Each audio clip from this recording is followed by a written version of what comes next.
Assalamualaikum warahmatullahi wabarakatuh. Selamat sejahtera. Bersama saya lagi Dr. Rozani Zam Zakaria, pakar psikiatri. Hari ini kita bersiaran dari dalam kereta. Lama dah kita tak bersiaran dari dalam kereta. Jangan risau, saya tengah parking. So bukan handsfree. Tapi ada sebab kenapa saya memilih untuk live hari ini ataupun berkongsi video hari ini dari dalam kereta. Sebab dia berkait rapat dengan topik yang saya nak kongsikan hari ini, iaitu kenapa perjalanan pulang anda daripada tempat kerja ke rumah adalah antara momen-momen yang paling kritikal dalam perkembangan emosi dan psikologi anak-anak. So mungkin sesuatu yang kita jarang fikirkan, tapi daripada video ni saya harap kita sama-sama boleh reflect muhasabah tentang perjalanan pulang kita dari tempat kerja ke rumah. So sebahagian mungkin bekerja dari rumah, tapi most of us yang perlu bekerja sudah bekerja macam biasa. Macam saya as a doctor, tak ada cuti lah, kita bekerja macam biasa. Jadi daripada situ kita selalu gunakan fasa kita berjalan balik daripada tempat kerja ke rumah ni untuk kita reflect beberapa perkara. Pertama, kita mungkin biasa dengan konsep di mana kita kalau boleh tak nak bawa balik apa yang ada di tempat kerja tu ke rumah kita. Sebagai contoh, kalau kita frontliners dekat bekerja di hospital, ada risiko kita bawa balik jangkitan, kita bawa balik apa pun penyakit-penyakit yang ada di hospital tu ke rumah. Jadi semua orang berjaga-jaga. Jadi daripada situ kita buat langkah-langkah berjaga-jaga, kita panggil precaution. Contoh, ada orang dia mandi dulu kat tempat kerja, dan ada orang dia pakai apron, PPE dan sebagainya, so kita buang sebelum kita balik kerja. Dan ada orang sampai tahap mandi dulu dekat depan rumah sebelum masuk dalam rumah. Dan ada yang masuk-masuk terus pergi bilik air, capak-capak baju dulu baru jumpa anak. So itu kita panggil physical precaution, untuk kita elak penyakit yang kita dapat, yang bawa daripada tempat kerja kita bawa ke rumah. Tapi ada satu lagi precaution yang kita mungkin jarang beri perhatian, tapi penting untuk kita lakukan, iaitu psychological precaution. Yang bermaksud, apa yang kita perlu buat untuk pastikan apa juga masalah yang berkait dengan emosi dan psikologi yang kita alami di tempat kerja kita, kita tak bawa balik ke rumah. Dan ini fasa yang penting, sebab dari tempat kerja dan apa yang berlaku di rumah ni adalah dua perkara yang sebenarnya sangat-sangat critical. Kalau kita perhatikan, at the end of kita punya work period, selalunya itu fasa kita paling letih, paling penat, paling serabut, sebab kita dah accumulate problem, kita dah exhausted throughout the day. At the end of the day tu kita penat. Sedangkan on the other hand, anak-anak pula dia penat dah duduk rumah, main apa semua sendiri, duduk dengan pengasuh ke duduk kat tadika. Jadi bila kita balik, kita ambil dia tu, itu fasa yang dia excited nak main dengan kita, nak jumpa kita, nak cerita dengan kita. Jadi ibu ayah boleh perasan dua ni dia tak mix, dia tak match. Dan kita tengah penat, kita tengah letih, tapi anak tengah excited teruja nak jumpa kita. Jadi dua ni dia tak kena. Dan kadang-kadang dia yang jadi titik-titik berlakunya clash antara dua sisi ini. Itu yang sebab kadang-kadang anak bila balik, dia nak share, dia nak cakap, kita tepis, kita buat tak tahu, kita buat tak endah, sebab kita tengah penat.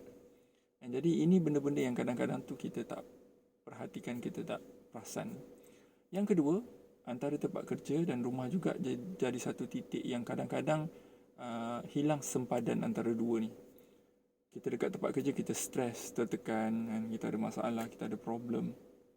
Kadang-kadang kita tak urus dengan baik, tak kendali dengan baik, sampai tahap bila kita dekat habis kerja tu, dia tak settle, dan kita bawa balik ke rumah. So apa berlaku? Dan bila anak-anak buka pintu, tengok kita, the first thing that they see, and kita muka masam, kita muka serabut, and worse even, buka pintu, kita terus apa ni sepa mah, kita start project kita punya kemarahan, project kita punya stres, project kita punya keserabutan itu kepada anak-anak. Lagi teruk lagi kalau anak-anak jadi mangsa, dan kita marah kat bos, yang kita tak puas hati dekat rakan sekerja, kita geram dekat kontraktor ke, kita geram dekat supplier ke, kita geram dekat customer ke, and kita balik rumah, anak jadi mangsa. So marah tu kita project kepada anak, dan anak pula dia marah, dia tunjuk dekat sibling, dia tunjuk dekat mainan dia, dia tunjuk dekat kawan-kawan dia. Jadi kitaran tu dia berterusan. Jadi kalau kita fikirkan balik situasi-situasi yang saya sebut tadi tu, maka fahamlah kita betapa kritikalnya fasa daripada tempat kerja ke rumah. So mungkin perjalanan tu 5 minit, mungkin 10 minit, mungkin 15 minit, mungkin 30 minit, mungkin sejam. Tapi dalam kehidupan kita, kadang-kadang 15, 10 minit, 30 minit inilah penentu apa outcome dan keluarga kita. Jadi penting untuk kita fikirkan supaya perjalanan kita balik itu menjadi medan yang penting, medium yang penting untuk kita be aware of apa yang ada di depan kita. So 15-30 minit yang kita ada dalam perjalanan tu mungkin sebenarnya fasa yang kritikal untuk kita gunakan, untuk kita invest on slowing down, okay, and cool off, and apa juga tekanan, masalah yang kita hadapi. Mungkin benda-benda simple yang kita buat, relaxation, deep breathing, mindfulness, reflection, self-talk yang kita buat dalam perjalanan kita, and on the way balik tu yang kritikal. Sebab dia menentukan emosi apa yang kita bawa balik. Macam saya bekerja satu period dulu di Australia. Memang kerja saya tu stressful, and hari-hari deal dengan orang yang dalam krisis, tertekan, suicidal dan sebagainya. Dan saya kerja tempat yang agak jauh, 40 minit dari rumah. Dan kadang-kadang on the way balik tu saya akan bercakap dengan diri saya sendiri. Saya share, ventilate apa pun yang saya rasa. Saya marah ke, saya geram ke, saya tak puas hati dengan orang tu ke, tak puas hati dengan orang ni ke, saya akan ventilate. Macam saya cakap sekarang ni. Cuma sekarang ni saya cakap dekat video dan kita share kat YouTube. Tapi itu yang saya buat dulu. And kenapa saya buat macam tu? Sebab saya nak steam off, and kita nak keluarkan whatever stressful feelings yang kita ada tu, supaya bila saya balik rumah and saya tak bawa problems itu kepada anak-anak saya. And itu benda yang kritikal. So think about it, fikirkan apa yang aku nak buat. How do I spend this 30 minutes? Nak simply just dengar lagu je ke?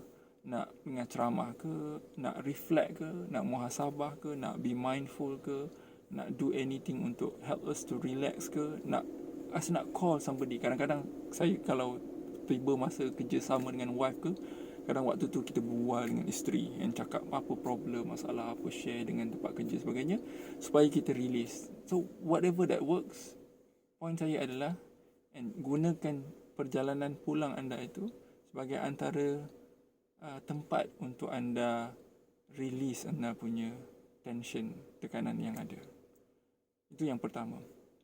Yang kedua, perjalanan itu juga seharusnya berfungsi sebagai penentu boundaries. Okay? Boundaries untuk anda tahu apa sempadan, supaya anda tak bawa balik. Macam contoh, bayangkanlah kalau kita bekerja secara fizikal lah kan. So kita pakai apron, kat apron tu ada benda-benda kotor. So apron tu kita tak bawa balik, kita tak letak dekat cushion ni, lepas tu kita masuk dalam bag, nanti kat rumah kita keluarkan letak dekat ruang tamu. Tak, sebab apron ni ada boundaries dia. Boundaries dia apa? Dekat tempat kerja, dekat tempat yang green zone, kita tempat yang selamat. So once benda tu dah settle, kita tinggalkan dia di situ, jangan kita bawa ke rumah. So sama juga, and saya tak bercakap tentang apron, saya cakap tentang problems. And so ada kalanya kita kena tetapkan boundaries. And the moment aku buka pintu, turun daripada kereta, ambil anak ni, I leave my problems behind. Tomorrow I'll get back to it.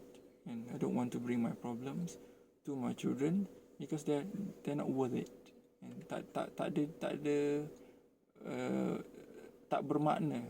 And kita nak invest masa depan anak-anak kita semata-mata sebab 1-2 problem yang mungkin disebabkan oleh orang lain. So sama-sama kita reflect, muhasabah, macam mana kita nak spend perjalanan balik kita, dan supaya instead of dia jadi pintu yang membawa masalah di tempat kerja ke rumah, tapi dia menjadi sempadan yang efektif untuk pastikan kita kembali kepada anak-anak kita dalam keadaan yang baik. Hilang perkataan saya. Tapi maksudnya, ingat anak-anak lama kena tinggal, anak-anak nak kita, and dia nak attach semula dengan kita. Dan kadang-kadang anak buat perangai, anak buat tunjuk tu, tunjuk ni, bergaduh lah apa semua tu, sebab dia nak perhatian kita. Dan 8 jam, dan kita tak ada dalam dia punya pandangan.